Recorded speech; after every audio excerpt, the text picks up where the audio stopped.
Hello guys, welcome to my YouTube channel Jagriti Shiroi. तो हमारी आज की कहानी है ब्लड मैरी की कहानी। इंग्लैंड की राजगद्दी साल 1509 से लेकर 1547 तक हेनरी के हाथों में हुआ करती थी। राजा हेनरी की कई पत्नियां और एलिजाबेथ व मैरी नामक दो बेटियां थीं। इनमें से मैरी राजा की पहली पत्नी की बेटी थी। राजा हेनरी को मैरी ज़्यादा पसंद नहीं थी, इसलिए वो उसके साथ बुरा व्यवहार करते थे। मैरी महल के नौकरों के साथ महल का काम करती थी।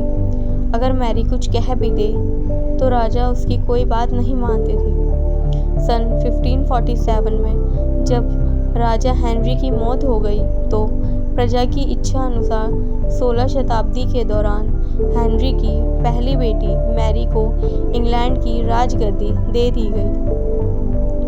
वह इंग्लैंड की रानी बन गई। उस समय इंग्लैंड के हालात बहुत अच्छे नहीं थे।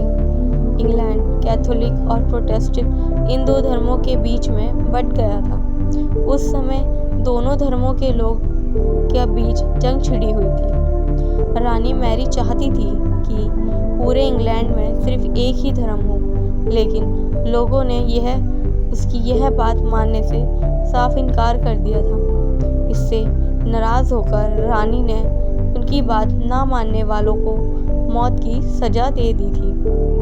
वह ऐसे लोगों को जिंदा भी जला देती थी। रानी मैरी की इस क्रूरता की वजह से इंग्लैंड के लोग उससे नफरत करने लगे। ऐसा भी कहा जाने लगा कि रानी मैरी कुंवारी जवान लड़कियों के खून से नहाती थी। उसका मानना था कि उनके खून से नहाने से वह ज़्यादा दिनों तक जवान रह सकती है। कुछ सालों बाद रानी मैरी ने शादी कर ली और कुछ समय बाद इंग्लैंड में एक खबर आई कि रानी मैरी गर्भवती है और जल्द ही उनके राज्य को उनका नया राजा भी मिल जाएगा। इस बात से हर सभी खुश हुए, लेकिन उस समय रानी मैरी के साथ बहुत ही अजीब घटना हुई। उसके गर्भ में किसी भी बच्चे का जन्म नहीं हुआ, बल्कि कुछ ही महीने बाद रानी मैरी का पेट फिर से सामान्य हो गया।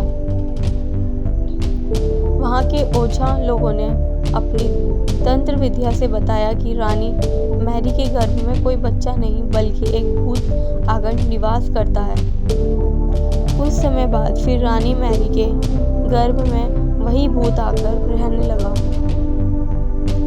और वह फिर से गर्भवती हो गई। इस बार भी रानी को कोई बच्चा नहीं हुआ और उस घटना के कुछ ही दिनों बाद रानी मैरी की मृत्यु हो गई।